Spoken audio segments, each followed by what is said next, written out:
Do you ever get the feeling that I start off almost every video now basically saying, hey, this is probably going to piss a few of you off? Well, that's definitely how I feel. And you know what? That's probably a good thing because I like that I challenge you guys, and even more I like that you challenge me. I love the feedback that I get from you guys. So that said, I want to talk to you today about why you should not be taking style advice from your wife or your girlfriend. Let's dive into this.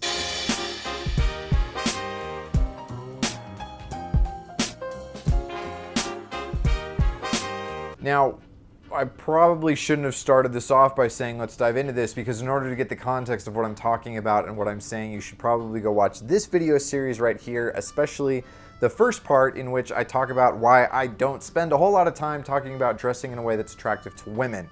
And in that first video, I tee up the whole idea by breaking down a couple of different concepts. The first one is that in order to be happy with a partner, you have to have two variables. One is comfort, and the second is attraction. And attraction for men consists of a few different things. We talked about physical attractiveness, we talked about power, we talked about status, we talked about dominance, confidence, charisma, and those are the main primary goals for men when we're trying to be attractive. Is we want to signal those things. We want to signal our strength, our courage, our ability to shape the world through the things that we wear, through the way that we speak, through the things that we do. Now that's different for women. We as men are not necessarily attracted to dominance or status or power or strength in women like they are in us. Really the things that we're looking for are things like youth and fertility and innocence, which has a component of like submissiveness to it, and beauty. Now, yes, there are plenty of men who are not interested in that. There are plenty of women who wish that that were not the case because they don't fall within those. But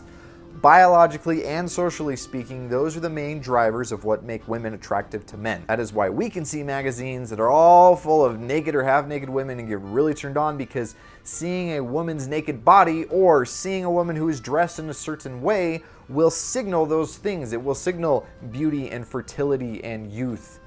But when men dress like women and signal beauty and fertility and youth, it does not do the same thing. It does not make women attracted to us. We are conflating what makes each other attractive to each other, and that's wherein the big problem lies, because most women grow up at least subconsciously understanding that they need to look as beautiful as possible.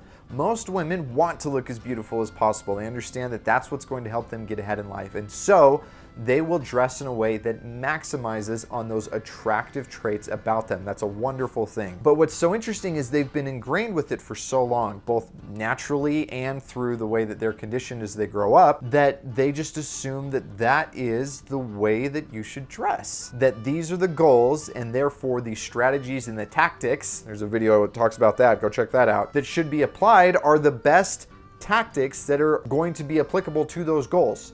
Or they don't even think about the goals and they just think, okay, well, this is what I want to do to look good, something totally ethereal and doesn't mean anything.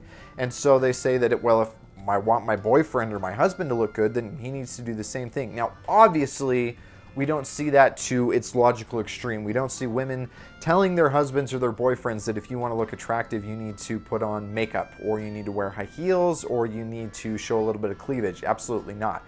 We can see that that's comical, understand that there's a difference between men and women there. But we don't see it as readily when it comes to other tactics, or when it comes to what the end goal is as far as dressing in a way that maximizes your attractiveness with the opposite sex. And that is the big problem. That is my big problem with a lot of men who default to, well, my wife gets fashion and I don't, so I'm just gonna wear whatever she wants me to wear. I get that mindset, especially because when you break it down to its nuts and bolts, what you're thinking is, well, I want to dress in a way that's attractive to my wife or to my girlfriend. That's a great thing. That is not a bad thing. And so I want to ask her, and she will tell me what is attractive to her. And that is where it all falls apart. That is like asking a fish the best way to go fishing. A fish isn't going to know that. Other fishermen are going to know that. A fish isn't going to be able to do that at all. Not to say that your girlfriend is a fish. And so it becomes very, very easy to see and recognize the men who are dressed by the women in their lives. In fact, this becomes even more apparent as you get a little bit older. Men who are in their 40s and their 50s, that is when things like youth go from being relatively on an equal playing field to youth being a huge asset for a woman who's in her 40s or 50s. Signaling youth is so big. That's why so many women who are in their middle years want to look as young as possible. But youth for men who are in that age is not an asset. In fact, it can be kind of a liability because it undermines your dominance, your wealth, your status that you've earned and achieved, those other things that make you attractive as a man. And so men who dress in a way that makes them look younger are so clearly pursuing a goal that is set by a feminine imperative, when really what they should be doing is pursuing a goal that is set by a masculine imperative. And so if you think that just because your girlfriend or your wife is into fashion, that all of a sudden that means she's going to be able to dress you, don't. That's an unfair assumption. You're putting weird kind of pressure on her, and you're putting yourself in a position where you're going to end up looking worse.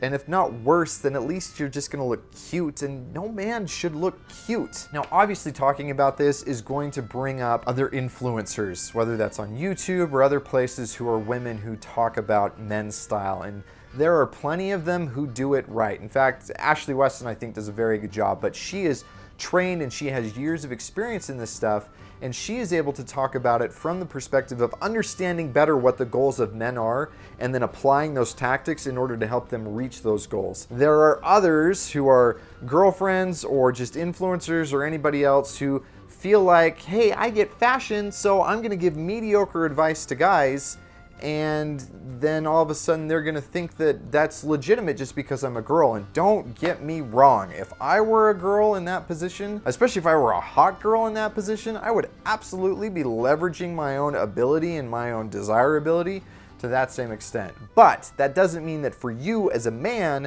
that you should be following her advice at all, let alone following her advice to the exclusion of other men who can understand the goals that you're trying to accomplish, because they're trying to accomplish the same goals. So am I saying that you should completely write off any amount of advice that you get from a woman when it comes to style? Absolutely not. You guys get that. But I am saying that don't go in the opposite direction and assume that every woman out there, or any woman out there, is going to know how to help you dress better, dress more intentionally, any better than you can learn to do on your own. Because she may be pointed in this direction, and if you go down that path, you're in trouble. Whereas if you can get in this path and start going in this direction with or without her, that's great if it's with her. But if it's not, then do it without her. Even if she tries to pull you over in her direction, understand that this is the direction in which you should be headed. Stick to it, and you will get there. Can't wait to hear what you guys have to say about this, and I will talk to you on the next one.